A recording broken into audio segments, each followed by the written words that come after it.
कि यह जो एपिग्लॉटिस है ये हमारे ब्रेन के द्वारा कंट्रोल और कोऑर्डिनेट होता है। इसके द्वारा, ब्रेन के द्वारा, मतलब ब्रेन इसको सिग्नल देता है कि भाई इस वॉचमैन अपन सेटअप बंद कीजिए, क्योंकि महाराज भोजन को निगल लिए हैं और इस भोजन को किसी भी तरह से श्वास नली में नहीं जाने देना है। तो वॉचमैन साहब को जैसे सिग्नल मिलता है, एपिग्लॉटिस को जैसे सिग्नल मिलता है, तो ये अपने गेट को बंद कर देते हैं, अर्थात इस श्वास नली को बंद कर देते हैं, जिसके कारण भोजन जो मुख गुहा से लिया गया था, ये भोजन श्वास नली में ना जाकर ग्रास नली अर्थात बंगाल की खाड़ी में चला जाता है।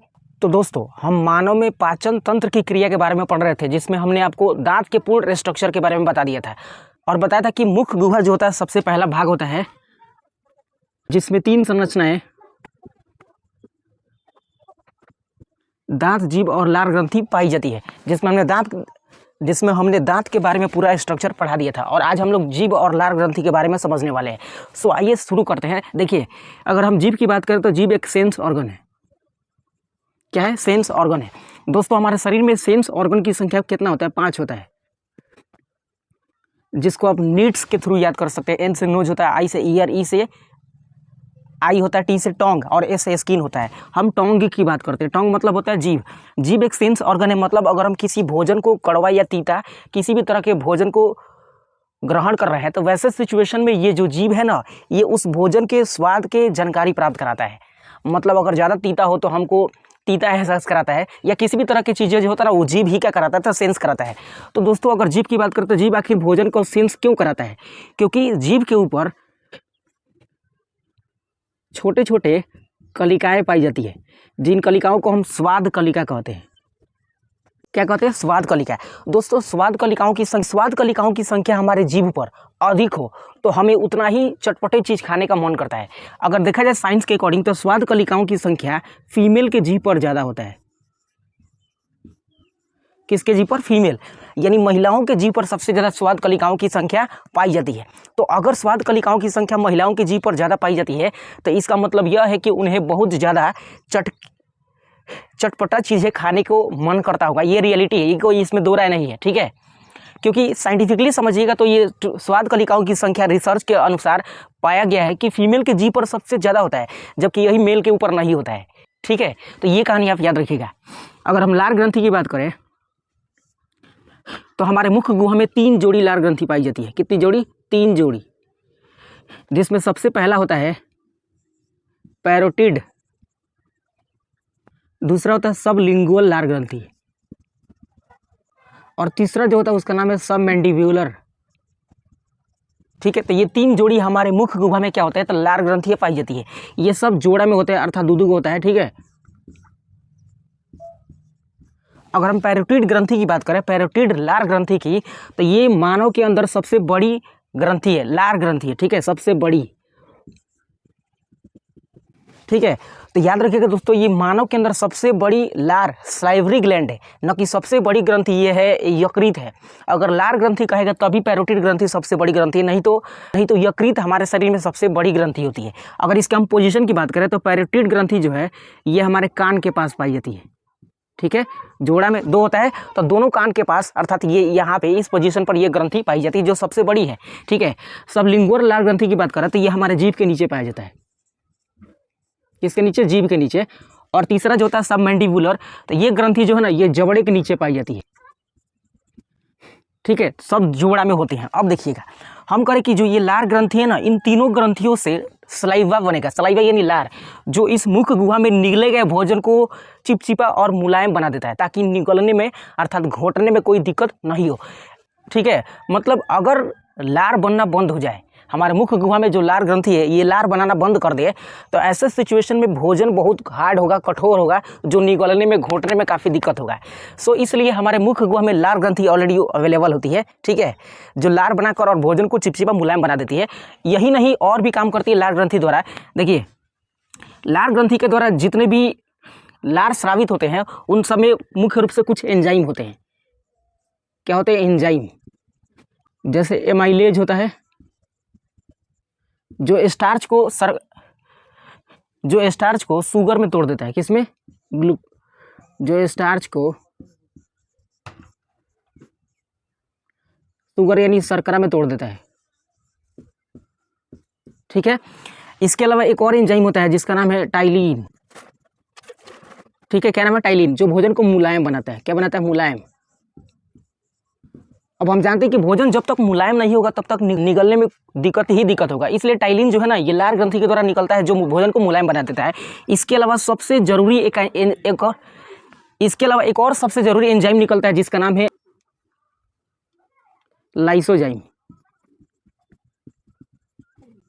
ये लाइसोजाइम किसी भोजन का नहीं तोड़ता है, ये एग्जैक्टली एक तरह का एंटीबॉडी की तरह काम करता है। किसके जैसा, एंटीबॉडी की तरह।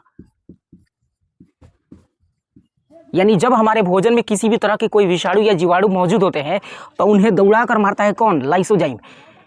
इसका मतलब कि हमारे मुख में भी सेफ्टी दिया गया है कि अगर हम बासी भोजन या किसी भी तरह के बैक्टीरिया से सम्मिलित भोजन को ग्रहण कर रहे हैं तो वैसे सिचुएशन में जो लाइसोजाइम एंटीबॉडी है यह उस भोजन के अंदर उपस्थित बैक्टीरिया को क्या कर देता है, किल कर देता है, मार देता है, जिसके कारण हमारे मुख गुहा से अंदर गया हुआ भोजन हमें संक्रमित नहीं करता है उस बैक्टीरिया के प्रभाव से। ठीक है, अगर हम लाइसोजाइम की बात करें तो यह हमारे पसीना में भी पाया जाता है। पसीना के अलावा यह हमें आंसू में भी पाया जाता है। किसमें, आंसू, यानी लोअर में भी पाया जाता है। इसका मतलब अगर कोई रो रहा है तो वो सही कर रहा है, क्योंकि उसकी आंखों की जो लेक्रिमल ग्लैंड है ना, पिनियल ग्लैंड बोलते हैं इसको, साइड में होती है, उस ग्रंथि से भी एक एंजाइम निकलता है जिसका नाम है लाइसोजाइम, जो आंख में उपस्थित बैक्टीरिया या जीवाणु या जो भी हमारे लिए हानिकारक होते हैं उन सबको ये मार देता है। ठीक है, तो ये काम इतना सा आप याद रखिएगा। देखिए ये तीनों जो लार ग्रंथि है ना ये हमारे सेटअप में कहाँ है, दो कान के पास है, दो कान के पास यानी ईयर के पास है, जीभ और जबड़ा के नीचे है। जब हम एक साथ मुंह को चलाते हैं ना ऐसे तो ये पूरा मूवमेंट करने लगता है, और जब तक मूवमेंट नहीं करेगा ना ये ग्रंथि, मतलब हमारे शरीर का जो जबड़ा, कान और जीभ है, तब तक ये जो लार ग्रंथि है ना, सलाइवरी ग्लैंड है, ये एक्टिवेट नहीं होगी।